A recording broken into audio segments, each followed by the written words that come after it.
The LRA is one of the region's most notorious rebel groups.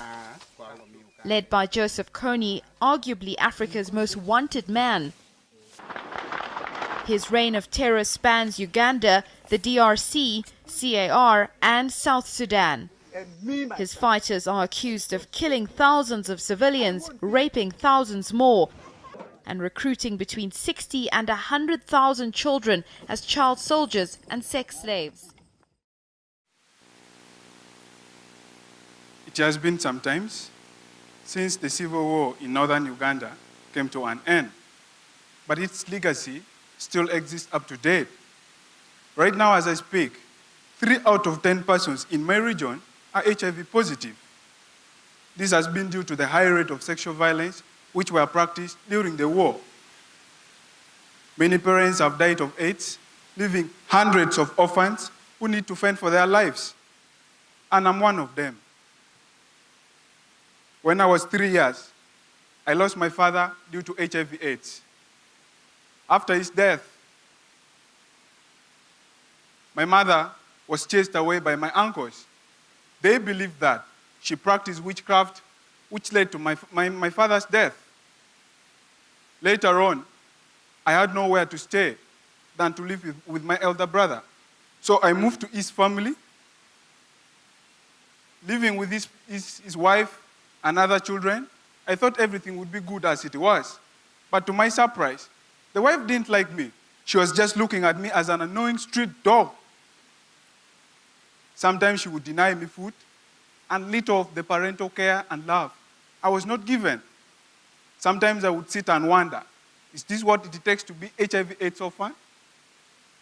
As if this was not enough, at the age of 13, she even threw me out of the family, thinking I was old enough to take care of myself. And I was still at school. I never wanted to drop out of school. Now, to make both ends meet for my life, it was so dark. I got engaged in agriculture, laying bricks, and with these activities, I was able to raise money, which facilitated my education and other basic needs. So with this, it made me who I am today. I'm proud to be here in front of you.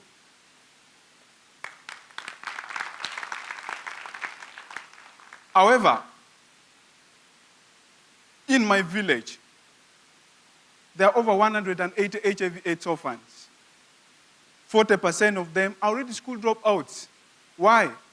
This has been due to stigmatization, discrimination, poverty, and more so, the self-stigmatization. Now, for these HIV/AIDS orphans to survive, many of them have become street kids and even thieves. Now, however much the government and other organizations have done to overcome this challenge, it's still a long way to go because the psychological support of these orphans have not been taken care of. So many of them now, they do feel lonely and they don't even have anyone to guide them in life. Well, as a person who has been through all these challenges, I want to support my fellow peers through my organization, Lighter. That's not the spelling error. It's how we spell it in our local language. Now, guess what in Lighter? We want to light up the future, which seems to be dark for the HIV/AIDS orphans, with 3 basic projects. The first one, peer education. Second, agriculture. And the third one is the youth cooperative. Now, coming back to the first one, peer education. What are the advantages of peer education? Well, some of you may know how good it feels to share your problems with people who have overcome the same challenge. That's why peers can make good mentors based on the first-hand experience with the knowledge. I had a friend whose condition was even worse than mine, but the fact that I saw him surviving gave me the courage. So in Lighter, through peer camp and workshops, we want to come up together as HIV/AIDS orphans. We discuss sensitive issues affecting our lives, like how to overcome exclusion and live also positively with HIV/AIDS. Moving on, to the second project, agriculture, which has been a key opener for my independence.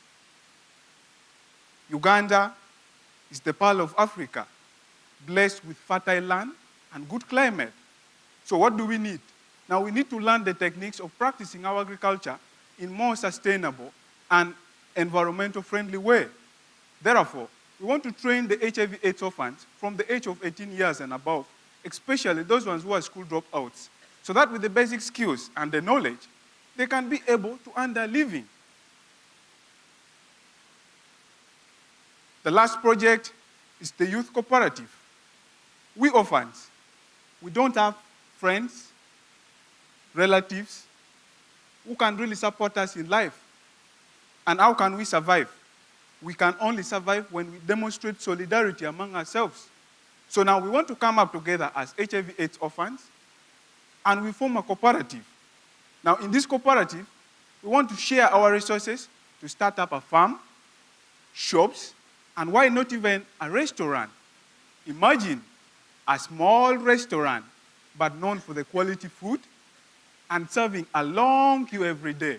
Don't you think with this, we can overcome the prejudices against HIV/AIDS orphans?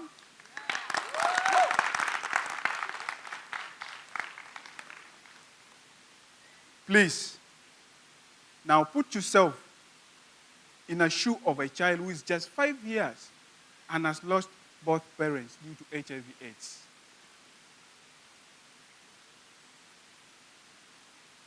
Well, it's simple. There is no need to worry. That's why there is lighter.